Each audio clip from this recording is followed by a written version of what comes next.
Շոնն ու կատուն։ Հովհաննես Թումանյան։ Ժամանակով կատուն ճոնն էր։ Շունն էլ գլխին գդակ չուներ։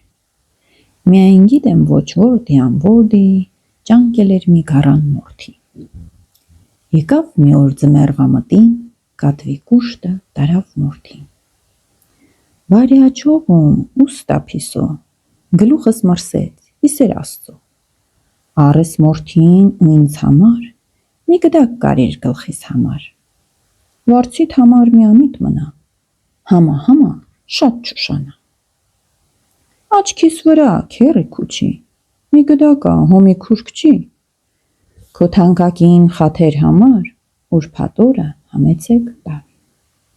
Փողի մասին ավելորդա, մեր մեջ խոսելն էլ ամոթա։ Ինչ մեծ բանա տոհեր օրտնած,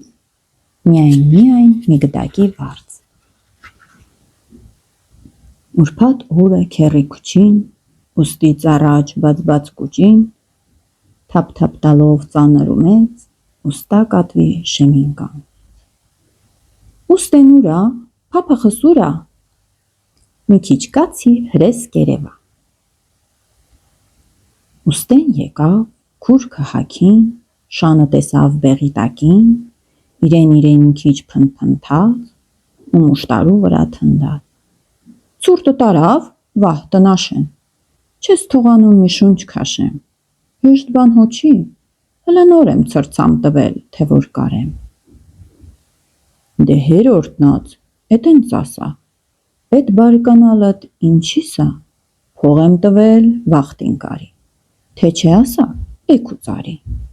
Համ ասում ես, համ չես կարում, համ խոսում ես, վրաս գոռում։ Համ, քանի ախպեր գնամ ու գամ, ասավ քուչին ու նեղացած, վերադարձավ գլուխը բաց։ Մին էլ եկավ, դարձյալ չկար։ Էս անգամը դիպան իրար, էլ անպատիվ, անկարգ խոսքեր, էլ հին ու նոր, էլ հեր ու մեր, էլ գող փիսո, էլ քաչալ շուն, բանը հասավ դիվան բաշուն։ Շունը մինչև գնաց եկավ, ուստա կատուն կոտրն ընկավ։ Գլուխն առավ ու մի գիշեր, հայդե կորավ, էն կորչելներ։ Էն օրվանից մինչև օրս էլ, շունն էս բանը չի մոռացել։ Մտքում հլա դեռ պահումա, որտեղ կատվին պատահումա,